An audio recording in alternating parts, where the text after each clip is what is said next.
kasih teman-teman mahasiswa dari STISIP Guna Nusantara yang pada hari ini berkunjung ke kantor PKB dalam rangka pendalaman materi kuliah tentang partai politik, dan kita akan FGD untuk membicarakan terkait dengan program-program yang akan kita nanti di pemilu. Silakan dinikmati airnya. Apa kabar semuanya? Semester berapa ini? Semester 5 ya. Kita langsung saja. Terima kasih sudah hadir dan memberikan waktu kesempatan kepada saya untuk menyampaikan beberapa hal penting terkait dengan kepartaian, kemudian apa yang menjadi visi misi program dan gagasan Partai Kebangkitan Bangsa di pemilu 2024 yang akan datang. Saya ingin menyampaikan sedikit. Salah satu fungsi partai politik itu kan sebagai disebut dengan komunikasi politik. Komunikasi politik itu sederhananya dia menjadi perantara, dia menjadi jembatan antara pemerintah dengan masyarakat. Pada satu sisi, ia menyampaikan seluruh program kebijakan yang diambil oleh pemerintah, baik yang sudah maupun yang akan ditetapkan. Pada saat yang bersamaan, fungsi komunikasi politik ini, partai politik juga menyerap aspirasi yang tumbuh dan berkembang di dalam masyarakat, kemudian menjadi pengeras suara untuk menyuarakan apa yang menjadi kehendak atau aspirasi masyarakat.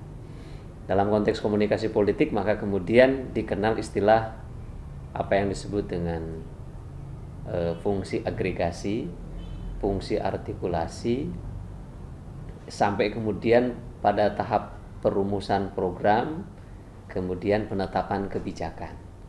Nah, partai politik itu pertama dia harus mengagregasi, mengelompokkan aspirasi, pendapat, suara-suara yang berkembang di masyarakat. Setelah mengelompokkan, mengagregasi, kemudian mengartikulasi, menyusun secara rapi sebagai sebuah rancangan yang harus diperjuangkan. Setelah itu kemudian dirumuskan menjadi platform, menjadi program kerja yang diperjuangkan agar menjadi sebuah kebijakan publik.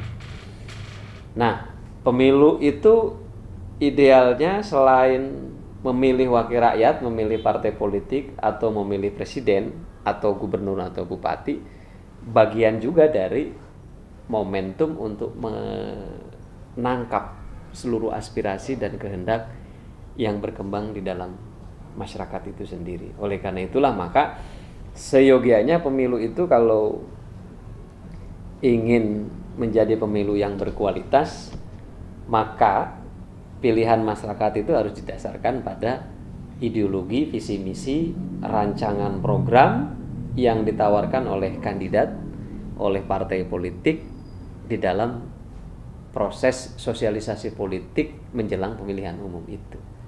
Jadi yang paling bagus, yang paling demokratis, reasoning atau yang menjadi alasan rakyat memilih partai dan memilih kandidat itu karena programnya yang masuk akal. Satu itu. Yang kedua, kandidatnya yang memiliki jejak rekam yang bagus. Yang ketiga tentu saja basis ideologi dan perjuangan partainya yang sesuai dengan karakteristik dan ideologi masyarakat itu sendiri. Nah, hari ini saya kedatangan tamu istimewa para mahasiswa yang ingin mendiskusikan terkait dengan apa yang ditawarkan, kira-kira kan begitu. Program apa yang ditawarkan oleh Partai Kebangkitan Bangsa di pemilu 2024. Apakah PKB memiliki diferensiasi dengan partai yang lain gitu? Atau sebenarnya PKB ini sama saja dengan partai-partai yang lain. Kalau PKB ini memiliki diferensiasi, memiliki perbedaan, memiliki karakter dan corak yang berbeda, visi misi yang berbeda, program yang jauh lebih menjanjikan, mungkin itu yang akan menjadi pertimbangan kenapa masyarakat jatuh cinta dan memilih PKB. Tetapi kalau misalnya PKB dianggap tidak memiliki kekhasan sendiri, tidak memiliki program unggulan, bisa jadi masyarakat akan memiliki penilaian bahwa tidak ada beda signifikan antara PKB dengan partai yang lain. Hari ini saya ingin mengajak teman-teman mahasiswa, sahabat-sahabat mahasiswa untuk membedah program unggulan yang sudah disusun oleh Partai Kebangkitan Bangsa. Kelak kalau PKB ini menang di Pilpres, menang di Pileg, dan menang di Pilkada. Karena 2024 ini seperti halnya teman-teman mahasiswa ketahui, kita akan menyelenggarakan dalam satu waktu yang bersamaan, yaitu Pilpres dan Pileg. Kemudian pada tahun yang sama tapi beda bulan kita juga akan menyelenggarakan Pilkada. Oleh karena itulah maka gagasan dan program yang disusun PKB ini merupakan gagasan yang ditawarkan untuk memenangkan Pileg, Pilpres sekaligus Pilkada. Semua program ini akan dieksekusi menjadi kebijakan pemerintah kalau PKB menjadi pemenang pemilu. Yang dimaksud dengan pemenang pemilu itu adalah menang Pileg, menang Pilpres, kemudian menang Pilkada. Ada beberapa program-program unggulan yang disusun oleh Partai Kebangkitan Bangsa. Tetapi sebelum kita membuat rancangan kebijakan umum, membuat rancangan program unggulan setelah pemilu kelak PKB menjadi pemenang, ada baiknya kita melakukan penilaian secara objektif terhadap kinerja pembangunan yang tengah atau yang telah dilaksanakan di Kabupaten Cianjur. Saya mengajak teman-teman untuk melakukan penilaian secara objektif dan menjauhkan penilaian itu dari pandangan-pandangan subjektif. Karena penilaian ini sifatnya objektif, maka kita harus menggunakan pendekatan yang bisa diterima oleh masyarakat secara luas. Kalau kita ingin menilai kinerja pembangunan suatu daerah atau suatu negara secara umum, karena kita membincang tentang Cianjur berarti kita membincang kinerja pembangunan daerah, maka paling tidak kita harus menggunakan dua indikator makro. Yang pertama indikator ekonomi atau kinerja ekonomi, yang kedua indikator kesejahteraan sosial. Dengan dua pendekatan ini mudah-mudahan kita bisa menghindari subjektivitas dalam menilai kinerja pembangunan yang sudah berlangsung di Kabupaten Cianjur. Yang pertama, kalau kita menggunakan pendekatan indikator ekonomi atau kinerja ekonomi, yang pertama-tama harus kita capture, harus kita potret kinerja pembangunan daerah itu adalah terkait dengan perekonomian di Kabupaten Cianjur yang menyangkut struktur ekonomi Cianjur. Struktur ekonomi Cianjur ini penting kita ketahui sebagai dasar dalam merumuskan kebijakan pembangunan di masa yang akan datang. Kalau struktur ekonomi kita masih didominasi oleh sektor pertanian, maka ke depan kita juga tidak boleh meninggalkan sektor itu.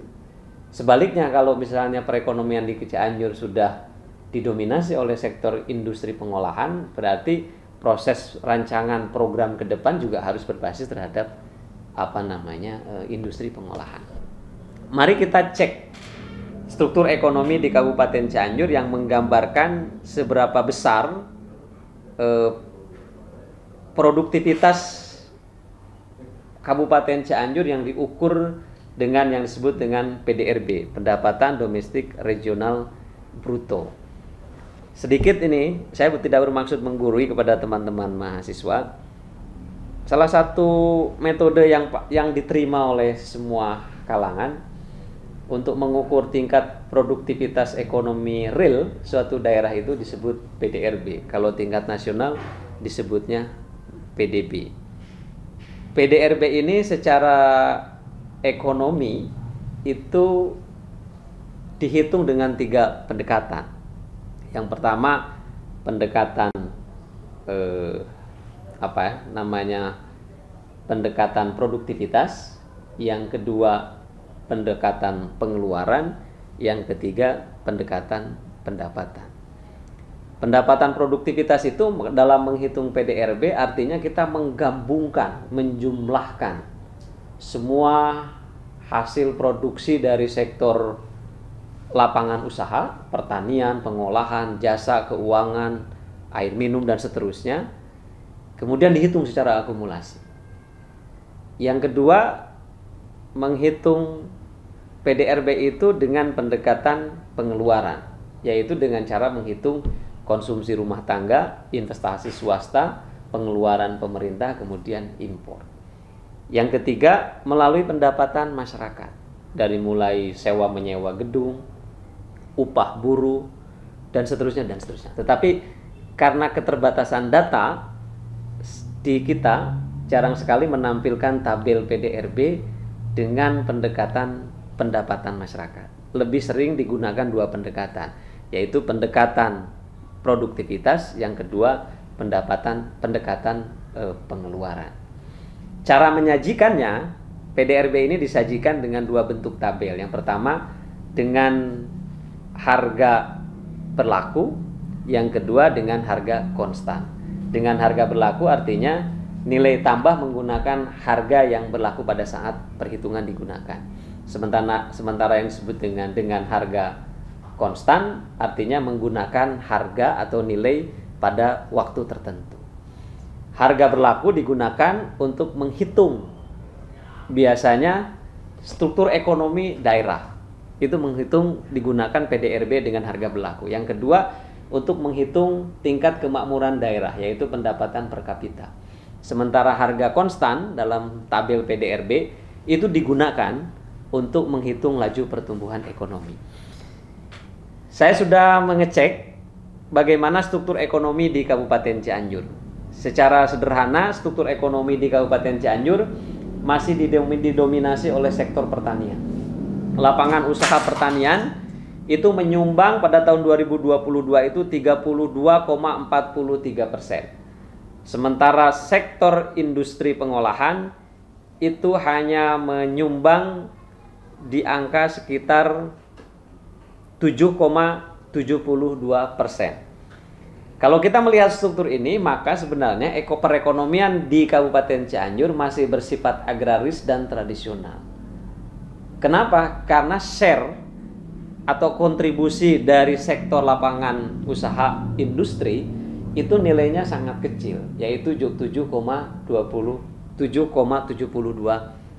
Artinya perekonomian Kabupaten Cianjur masih bersifat agraris dan tradisional. Ini juga menggambarkan bahwa pemerintah di Kabupaten Cianjur belum mampu memanfaatkan peluang untuk bergerak pada sektor industrialisasi.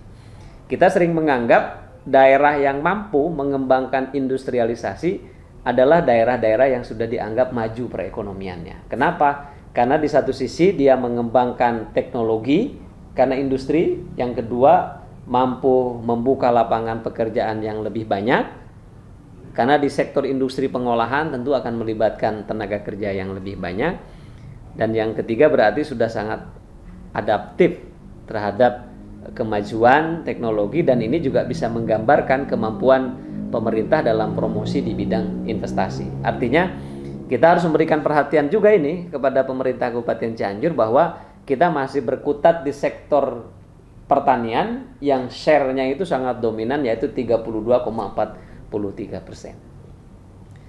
Selanjutnya, kalau kita ingin menilai kinerja suatu daerah dalam perspektif indikator ekonomi makro, kita jangan melupakan terkait dengan perekonomian secara dari waktu ke waktu, apa yang disebut dengan laju pertumbuhan ekonomi. Laju pertumbuhan ekonomi ini menggambarkan tingkat produktivitas real di Kabupaten Cianjur dari satu tahun ke tahun-tahun berikutnya.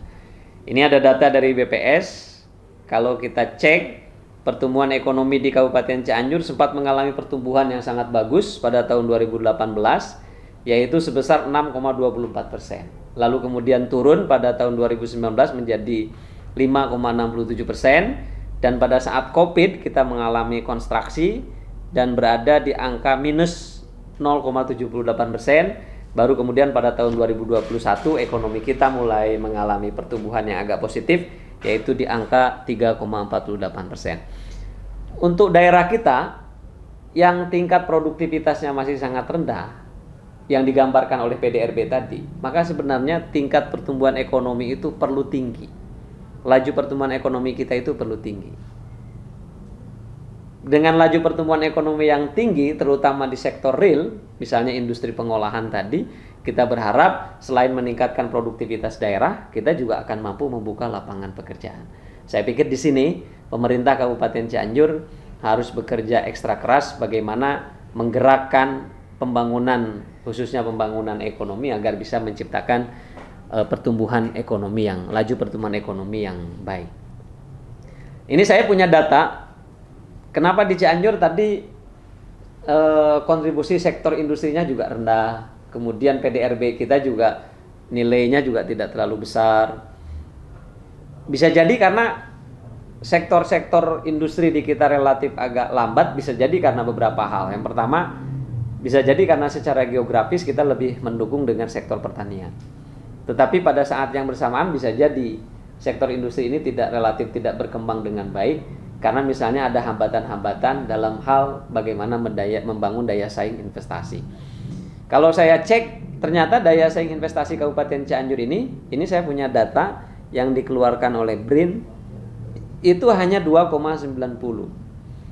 Dan daya saing kita dibandingkan dengan kabupaten kota lain di Jawa Barat juga tidak terlalu bagus. Kita adanya di grade bawah.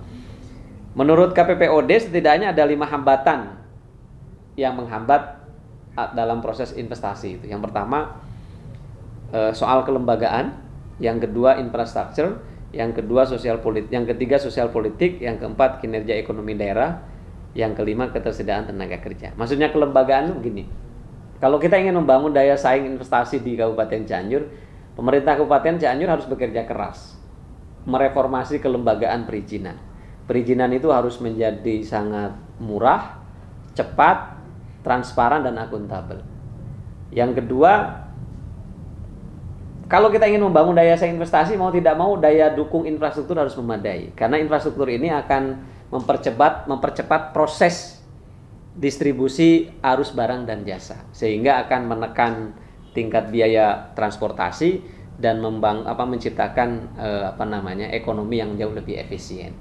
Yang ketiga sosial politik, dukungan masyarakat sipil, dukungan masyarakat sekitar itu sangat penting dalam rangka membangun daya saing investasi.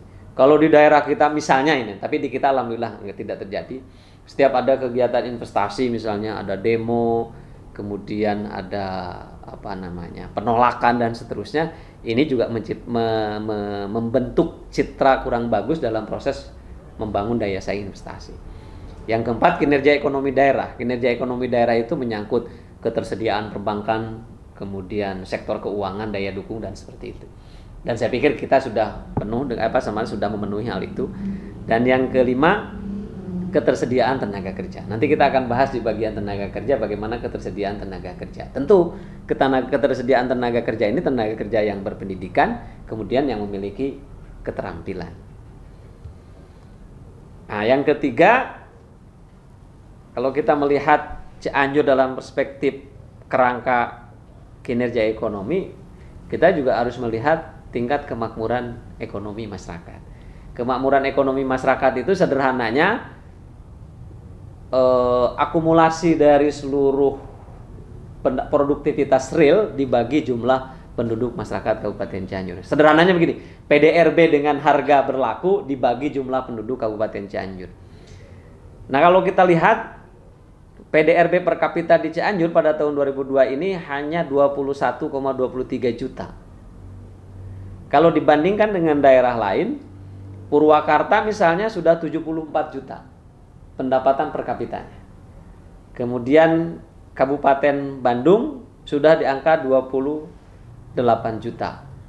Kemudian Sukabumi di angka 27 juta.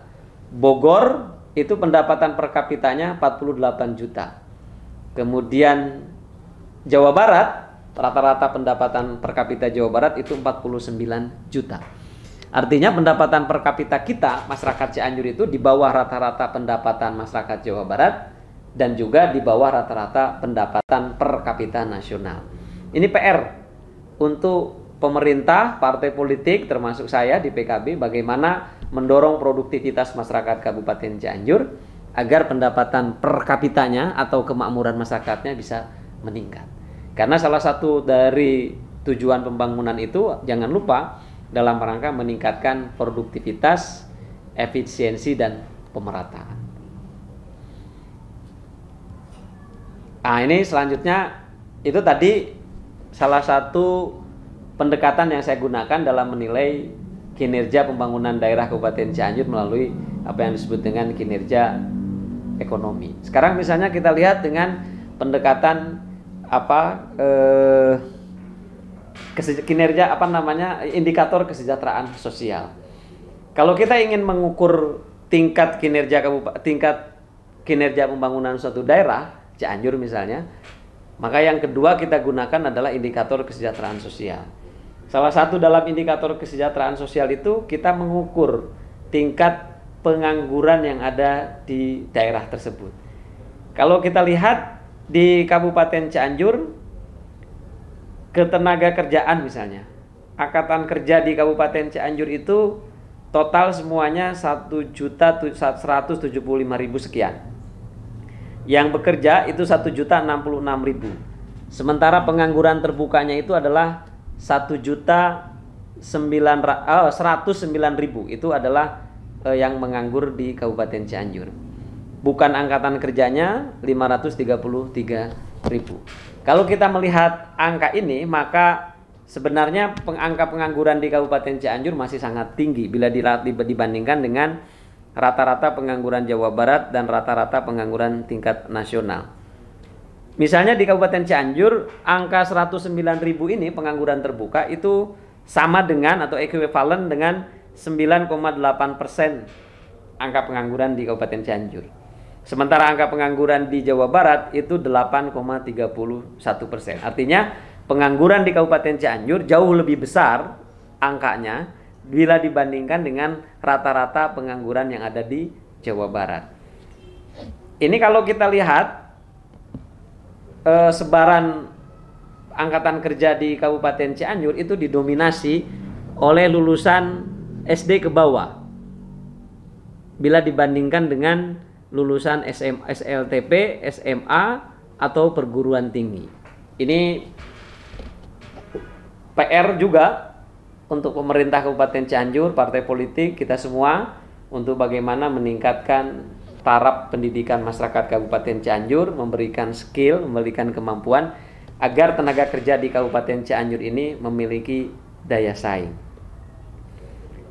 Ini juga saya tampilkan datanya. Kalau kita ingin ngecek di lapangan usaha mana saja teman-teman kita yang bekerja di Kabupaten Cianjur itu, atau di sektor apa saja mereka itu yang bekerja di Kabupaten Cianjur. Saya punya datanya ini dari BPS.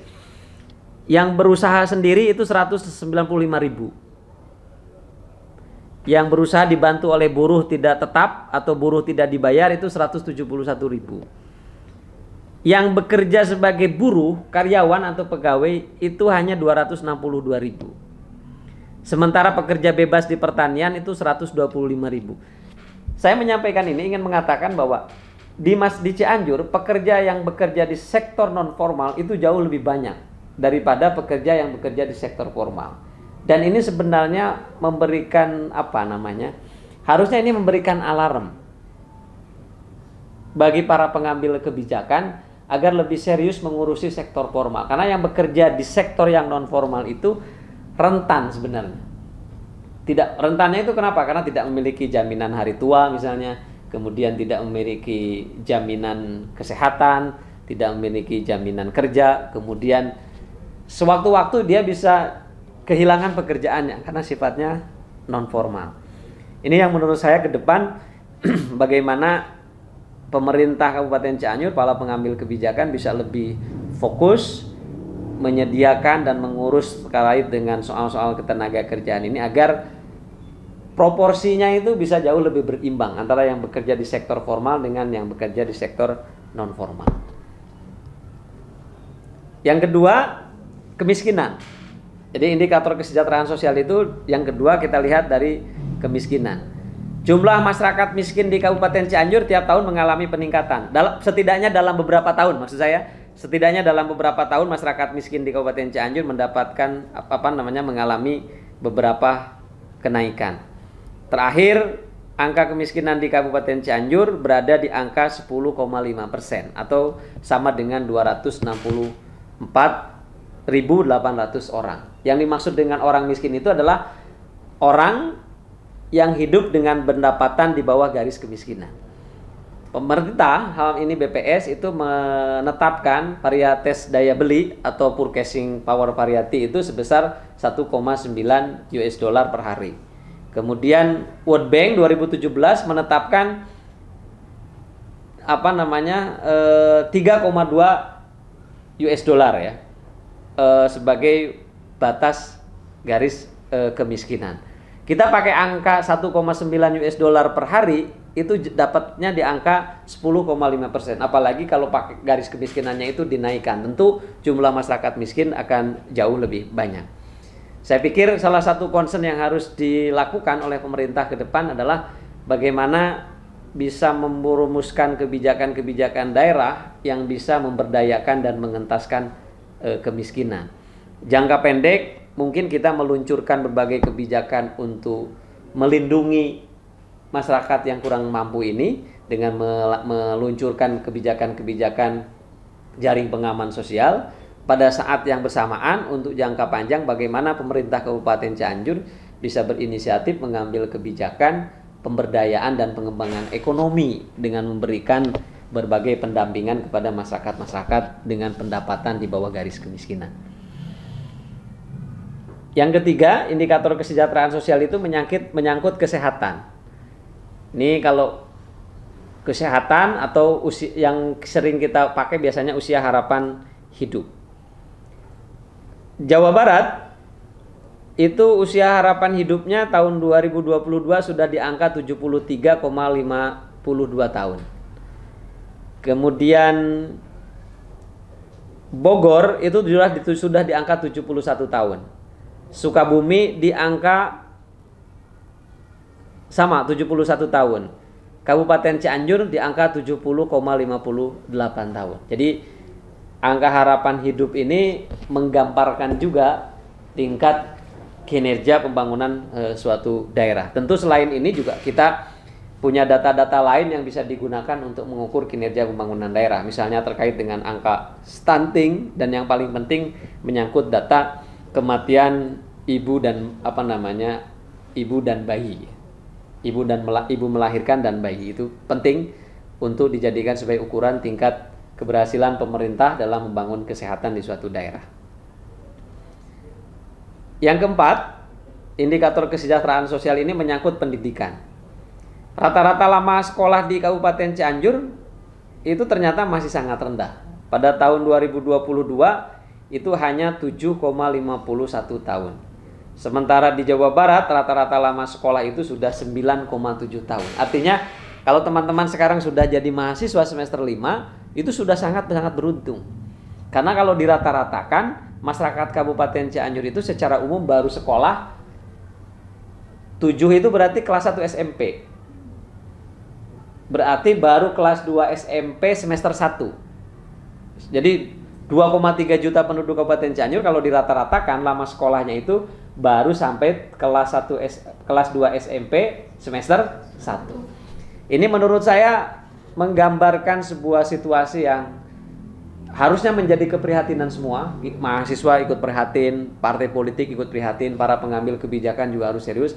Bagaimana mengambil inisiatif untuk memobilisasi masyarakat untuk melahirkan kebijakan-kebijakan yang bisa memobilisasi masyarakat agar bisa menempuh pendidikan atau bisa mendapatkan hak-hak pendidikan dan ia bisa menerima layanan pendidikan dengan baik dari pemerintah kabupaten. Yang kelima, infrastruktur. Di Kabupaten Cianjur menurut data yang saya dapat data dari BPS Cianjur dalam angka 2022, panjang jalan di Kabupaten Cianjur menurut status jalan negara di kita ada 173,5 km. Jalan provinsi di kita itu di Cianjur itu ada 289,63 km. Jalan kabupaten ada 738,80 km. Jumlah totalnya 1.301,70 km. Jalan panjang jalan yang ada di Kabupaten Cianjur menurut status. Di sini tidak dicantumkan panjang jalan desa karena datanya belum terkonfirmasi secara valid. Bagaimana kondisi jalan di Kabupaten Cianjur? Ini kan kita sering lihat di sosmed ya. Oh, jalan rusak di mana gitu.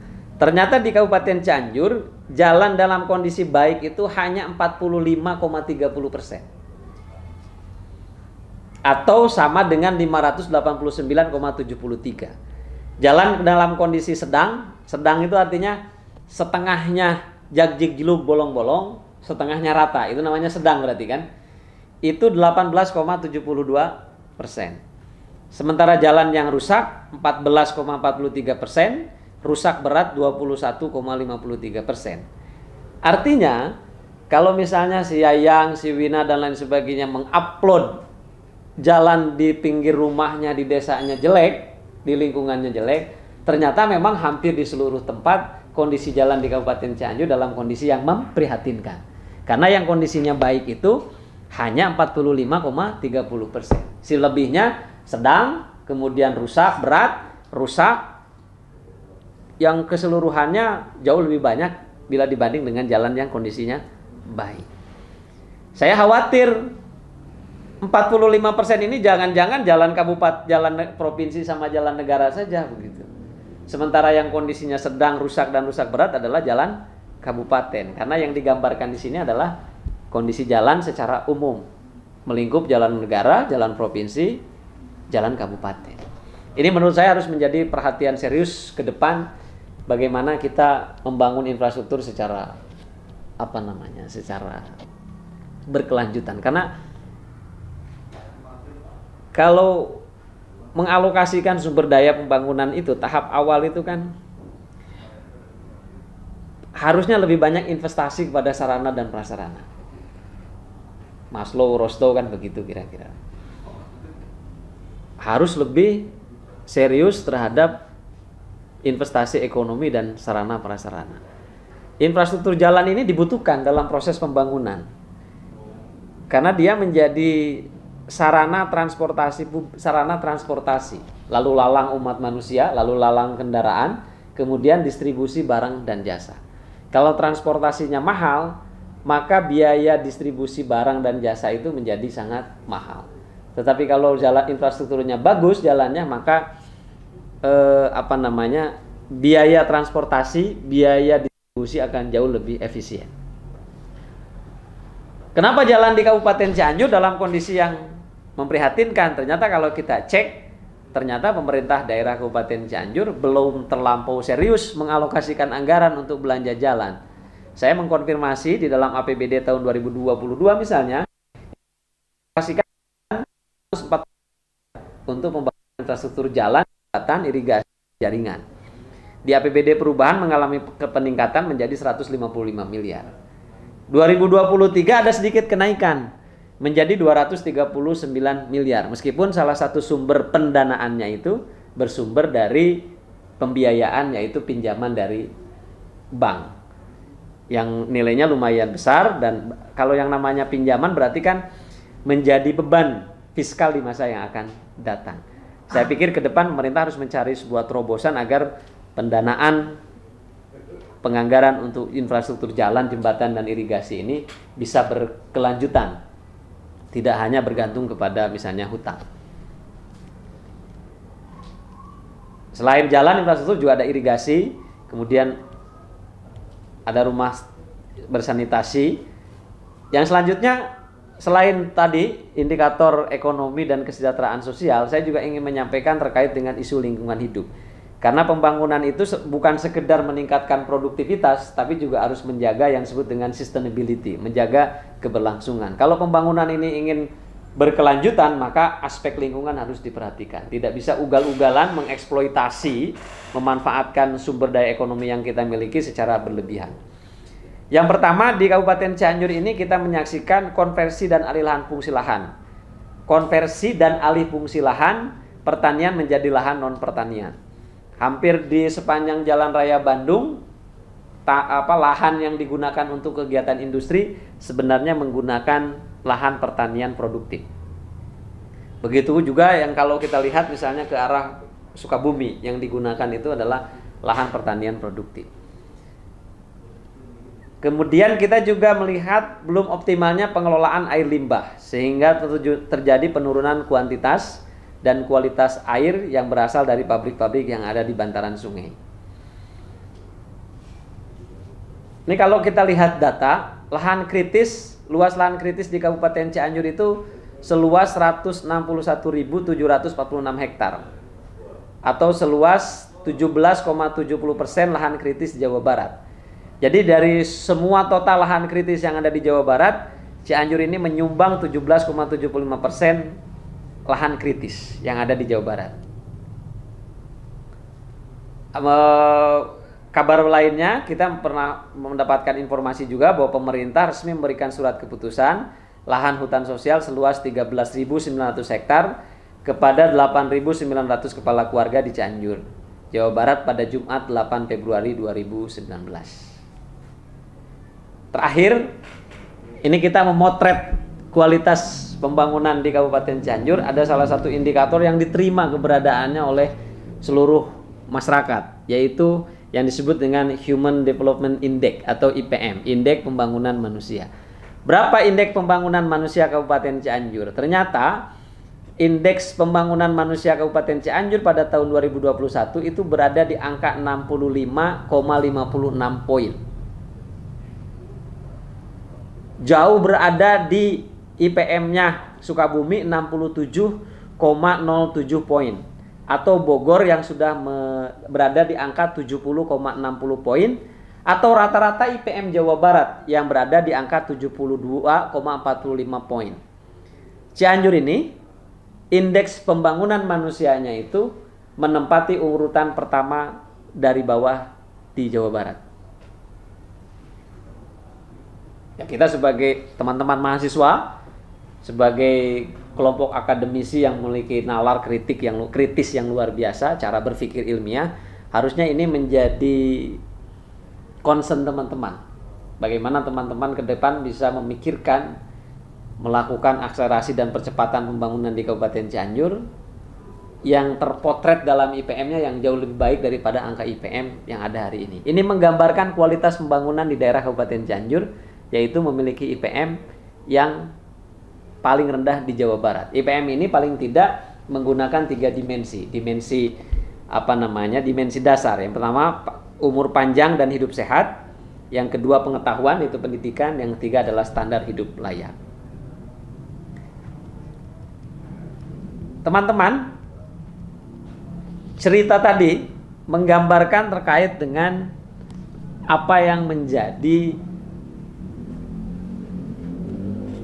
pijakan awal ketika PKB akan merumuskan program-program unggulan di masa yang akan datang.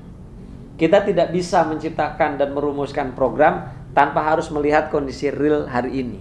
Apa yang saya ceritakan tadi, itu adalah kondisi real Kabupaten Cianjur yang kita potret secara objektif. Tidak mengada-ngada, tidak subjektif, kemudian kita melepaskan coba dari sentimen-sentimen misalnya sentimen-sentimen personal dan yang lainnya. Kita potret kondisi kinerja pembangunan Cianjur tadi dengan objektif, dengan pendekatan kinerja ekonomi dan pendekatan kinerja kesejahteraan, indikator kesejahteraan sosial. Tentu kalau saya berbicara tentang strategi pembangunan di Kabupaten Cianjur, ceritanya akan lain. Mungkin nanti teman-teman bisa kita diskusi dengan tema itu, atau kita bisa diskusi lebih tematik. Karena yang saya sampaikan tadi sifatnya lebih makro. Yang saya sampaikan tadi sifatnya lebih umum. Oleh karena itu, saya juga akan menyampaikan langsung pada poin-poin yang menjadi program unggulan PKB 2024 kelak kalau PKB menjadi pemenang pemilu, menang pileg, menang pilpres dan menang pilkada. Pak Giman, coba minta airnya. Nah, ini. Sambil diminum semuanya.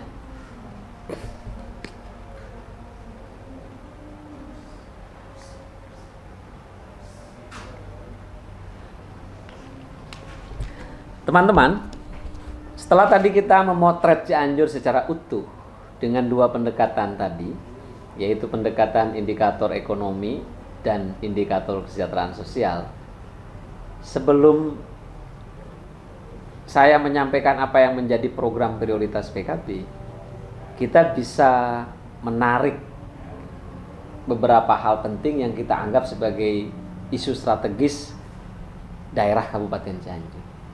Yang pertama, kalau kita melihat secara utuh, salah satu isu strategis di Kabupaten Cianjur itu adalah kualitas sumber daya manusia yang masih harus mendapatkan perhatian. Ditandai dengan angka harapan sekolah dan angka rata-rata lama sekolah Kabupaten Cianjur yang masih sangat rendah. Yang kedua, tingginya angka pengangguran dan kemiskinan. Yang ketiga, tingginya angka kematian ibu dan bayi. Keempat, rendahnya kualitas sarana dan prasarana, infrastruktur, khususnya jalan, jembatan, dan jaringan. Yang kelima, rendahnya daya saing daerah dengan skor IDSD sebesar 2,90. Dan yang keenam, tingginya ketimpangan antar wilayah pembangunan antara wilayah pembangunan Cianjur Utara, wilayah pembangunan Cianjur Tengah, wilayah pembangunan Cianjur Selatan. Itu terjadi ketimbangan. Cianjur Utara sebagian besar tumbuh menjadi wilayah pembangunan yang tumbuh pesat, sementara wilayah Tengah sebagian kecil tumbuh pesat, sebagian lainnya masih tertinggal, sementara wilayah pembangunan Cianjur Selatan, wilayah Kabupaten Cianjur Selatan, pertumbuhan wilayahnya relatif tertinggal bila dibanding dengan dua wilayah pembangunan di Kabupaten Cianjur, yaitu Utara dan Tengah. Dari isu strategis tadi kalau kita turunkan, maka yang menjadi program prioritas PKB ke depan itu tidak jauh dari kondisi real yang tadi capture kita, yang tadi kita potret, kemudian dari prioritas isu strategis, kemudian kita menyusun program prioritas. Program prioritas ini kita susun, kenapa? Karena pemerintah daerah tidak bisa mungkin menggarap keseluruhan isu sebagian isu-isu tertentu sebagai prioritas. Kenapa demikian? Karena sumber daya Kabupaten Cianjur itu terbatas. Karena sumber daya itu terbatas, berarti kita tidak bisa membelanjakan atau menggunakan sumber daya itu untuk seluruh kebutuhan yang kita inginkan. Sumber daya ini terbatas, karena terbatas kita tidak bisa memenuhi semua keinginan kita. Karena kita tidak bisa memenuhi semua keinginan kita, maka kita harus menyusun prioritas mana yang penting. Yang disebut dengan prioritas itu sederhananya adalah sesuatu yang ngepek gitu. Itu namanya prioritas. Kalau dilakukan, efek positifnya besar, kalau ditinggalkan, efek negatifnya juga menjadi besar. Ada 6 program prioritas kita ke depan. Jika PKB menjadi pemenang pemilu, Pileg, Pilpres, dan Pilkada, yang pertama kita akan fokus di pengembangan sumber daya manusia. Pendidikan, kesehatan, itu akan menjadi concern kita. Karena intinya, pembangunan sebuah negara, pembangunan sebuah daerah akan sangat dipengaruhi secara signifikan terhadap seberapa besar kita concern dalam pembangunan sumber daya manusia. Kalau sumber daya manusia kita bagus, kita akan menjadi daerah yang maju dan memiliki kemampuan untuk menciptakan kesejahteraan untuk seluruh masyarakat kita. Kalau kita abai terhadap isu pendidikan dan isu kesehatan, sudah barang tentu kita akan menjadi daerah yang tertinggal dan gagal mewujudkan cita-cita kehidupan berbangsa dan bernegara. Yang kedua, program prioritas kita adalah memperluas aksesibilitas dan kualitas layanan kesehatan. Yang ketiga, memperluas lapangan kerja dan mempermudah kesempatan berwirausaha. Yang keempat, mempercepat ketersediaan infrastruktur jalan, jembatan dan jaringan. Yang kelima, menuntaskan reformasi birokrasi. Yang keenam, pengembangan desa industri dan yang berbasis pertanian. Itu adalah 6 program prioritas PKB. Kalau diturunkan program prioritas tadi menjadi kegiatan unggulan, kira-kira unggulan pertama kalau PKB nanti menjadi pemenang, Alvin, di Kabupaten Cianjur, yang pertama kita punya program unggulan yaitu meningkatkan kesejahteraan guru non-ASN. Guru ini posisinya sangat vital. Guru ini posisinya sangat penting. Dan kita, pendidik yang ada di Kabupaten Cianjur ini, mayoritas itu berstatus non-ASN. Dengan kesejahteraan yang hanya bergantung terhadap bantuan operasional sekolah yang persentasenya sudah ditetapkan oleh peraturan Menteri Pendidikan. Tidak heran kalau di banyak tempat di Kabupaten Cianjur ini banyak guru yang mendapatkan penghasilan jauh di bawah UMR.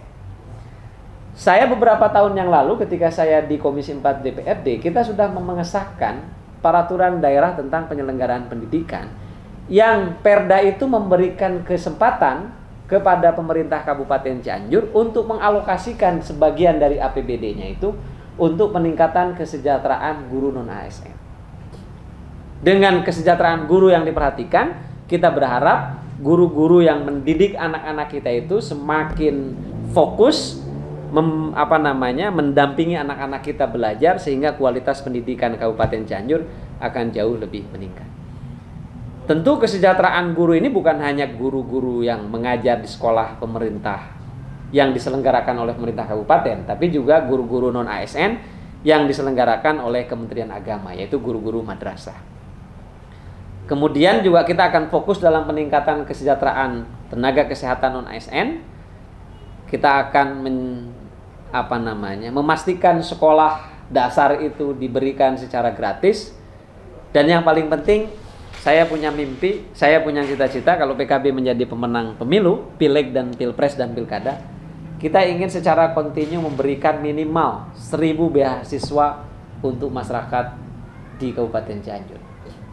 Secara nasional kita bersyukur, sekarang kita punya Kartu Indonesia Pintar, punya program Indonesia Pintar, PIP, kemudian kita juga punya LPDP sebagai sebuah lembaga untuk mendanai kegiatan pendidikan bagi pelajar dan bagi mahasiswa-mahasiswa Indonesia yang ingin menempuh pendidikan secara gratis dan tentunya menempuh pendidikannya di perguruan tinggi negeri dan perguruan tinggi terkemuka di mancanegara. Saya ingin 1.000 beasiswa mahasiswa Cianjur ini berlaku untuk mahasiswa Cianjur yang kuliah di Cianjur dan juga untuk mahasiswa Cianjur yang mampu lolos ke perguruan tinggi negeri atau perguruan tinggi luar negeri yang berada di luar Kabupaten Cianjur. Saya akan sangat senang kalau misalnya bisa menyekolahkan anak-anak di Kabupaten Cianjur ke perguruan tinggi negeri atau perguruan tinggi yang ada di luar negeri. Setelah itu mereka berhasil di perguruan tinggi negeri, mereka kembali ke Cianjur. Ada yang buka wirausaha, ada yang mengembangkan di dunia pendidikan, ada yang mentransfer teknologi dan seterusnya. Sehingga pada gilirannya 10 tahun setelah PKB berkuasa atau memimpin Kabupaten Cianjur, mudah-mudahan Cianjur akan mampu melakukan lompatan atau percepatan pembangunan sehingga Cianjur bisa menjadi salah satu daerah termaju di Jawa Barat. Yang kedua, program unggulan PKB itu adalah mencetak 10.000 wirausahawan muda. Salah satu daerah atau negara yang kuat ekonominya itu kalau wirausahanya UMKM-nya kuat. Oleh karena itu kita akan mendorong anak-anak muda di Kabupaten Cianjur, angkatan kerja yang ada di Kabupaten Cianjur untuk juga tertarik di dunia usaha. Pemerintah Kabupaten Cianjur ke depan harus hadir, mendampingi, memberikan pelatihan, mulai dari pelatihan yang sifatnya manajerial, pelatihan pemasaran sampai pada bagaimana anak-anak muda itu bisa mendapatkan apa yang disebut dengan fundraising atau misalnya pendanaan dari perbankan. Yang ketiga, kalau PKB menjadi pemenang pemilu 2024, saya optimis PKB mampu menjadi pelopor agar pemerintah Kabupaten Cianjur mengalokasikan 500 miliar per tahun untuk belanja infrastruktur, jalan, jembatan, irigasi, dan jaringan. Kalau nggak begini, kita tidak akan bisa memiliki fasilitas infrastruktur yang baik. Kalau kita potret tadi ya, berapa per tahun anggaran untuk pembangunan jalan dan lain sebagainya. Dari mana uangnya Kang Levi? Kira-kira begitu kan nanya. Saya tahu persis, APBD Kabupaten Cianjur itu sekitar 4,2 triliun. Dan pendapatan asli daerah kita itu berkisar di angka 900 sampai 1 triliun sekian. Dari 900 miliar atau 1 triliun tadi, sebenarnya itu juga disumbang dari pendapatan Badan Layanan Umum Daerah yang uangnya tidak bisa dipakai di pos lain. Kalau kita mau firm berapa PAD kita misalnya lihat saja pendapatan retribusi dan pajak daerah. Mungkin nilainya di kisaran antara 300 sampai 400 miliar. Angkanya di kisaran itu, antara 300 sampai 400 miliar. Lah bagaimana kalau retribusi pajaknya sebesar itu lalu kemudian Kang Levi bisa mengatakan 500 miliar? Saya sudah menghitung bolak-balik dengan tim ekonomi PKB bahwa kalau kita mau melakukan transformasi terhadap pos-pos belanja APBD, kita bisa melakukan itu. Ditambah lagi dengan kemampuan pemerintah daerah ke depan mampu menegosiasikan dan berdiplomasi dengan baik. Dengan siapa? Dengan pemerintah provinsi, dengan pemerintah pusat. Sampaikan kepada pemerintah provinsi, kepada pemerintah pusat kondisi real Kabupaten Cianjur seperti apa, sehingga ke depannya kita mudah-mudahan bisa mendapatkan perhatian, mendapatkan atensi, dan pada gilirannya mudah-mudahan kita akan mendapatkan alokasi anggaran dari provinsi dan dari pusat untuk percepatan pembangunan infrastruktur. Selain itu bagaimana Kang Levi? Kita juga memikirkan dengan cara metode pembiayaan. Tapi pembiayaannya dengan jangka panjang. Misalnya kita menerbitkan obligasi daerah. Jadi 500 miliar itu kegambar pasti bisa. Mudah-mudahan ya, doain PKB jadi pemenang pemilu. Yang keempat, mengalokasikan anggaran 3,5 miliar per desa. Jadi saya punya mimpi. Desa itu kan dalam beberapa tahun terakhir mendapatkan perhatian khusus. Ini juga berkat perjuangan PKB di pusat. Kita punya dana desa. Tahun 2024 dana desa naik menjadi 2 miliar. 2025 PKB sedang memperjuangkan dana desa itu menjadi 5 miliar. Dalam rangka mempercepat pembangunan perdesaan, meningkatkan kapasitas pembangunan di pedesaan, meningkatkan partisipasi pembangunan masyarakat pedesaan, kemudian mengatasi kemiskinan ekstrim di pedesaan, kemudian mengatasi stunting di pedesaan, dan yang paling penting bagaimana secara paradigmatik pembangunan di Indonesia itu dimulai dari pedesaan. Itu kan kebijakan dari pusat. Dalam konteks kebijakan di Kabupaten Cianjur, saya ingin ke depan itu kita misalnya memiliki pilot project tahun pertama 10 desa. Kita merintis yang disebut dengan desa industri berbasis pertanian. Jadi di desa itu tidak hanya ditransfer uang dari pusat atau dari provinsi, dari kabupaten, tapi juga ada transfer teknologi. Dengan demikian, maka akan ada nilai tambah terhadap hasil-hasil produksi pertanian yang ada di desa. Ada added value yang bisa meningkatkan taraf kehidupan dan kesejahteraan masyarakat desa. Oleh karena itu saya punya mimpi, PKB punya mimpi, kita ke depan akan menggagas apa yang disebut dengan desa industri berbasis pertanian di Kabupaten Cianjur. Tahun pertama mungkin 10 desa, tahun kedua mungkin 20 desa, dan seterusnya dan seterusnya. Tentu ini membutuhkan pendampingan. Pendampingan dari pemerintah, pendampingan dari perguruan tinggi, pendampingan dari konsultan, dan kita kerja gotong royong, saya pikir gagasan ini akan terwujud. Yang kelima, program unggulan PKB ini adalah insentif guru ngaji dan beasiswa bagi santri. PKB ini partainya kiai, partainya santri, partainya NU, maka kita juga memberikan concern dan perhatian kepada keberlangsungan dunia pendidikan pesantren, kemudian keberlangsungan regenerasi keilmuan, para ilmuwan-ilmuwan agama, dalam hal ini adalah para santri. Agar apa yang sedang kita bicarakan tadi tidak sekedar berorientasi pada dunia, tapi juga berorientasi pada akhirat. Karena pada prinsipnya yang dinamakannya politik itu, menurut Abu Wafa Ibnu Aqil, yang disebut dengan politik itu mendekatkan masyarakat pada kemaslahatan dan menjauhkan masyarakat pada kemudorotan. Artinya yang kita pikirkan dalam proses politik ini, dalam proses bernegara ini tidak saja sekedar kemaslahatan dunia, tapi juga kemaslahatan akhirat. Oleh karena itulah urusan agama juga menjadi salah satu skala prioritas bagi kebijakan PKB di masa yang akan datang. Saya pikir itu teman-teman yang bisa saya sampaikan. Mohon maaf atas segala kekhilafan dan kekurangannya. Wallahul muwaffiq ila aqwamit thoriq. Assalamualaikum warahmatullahi wabarakatuh.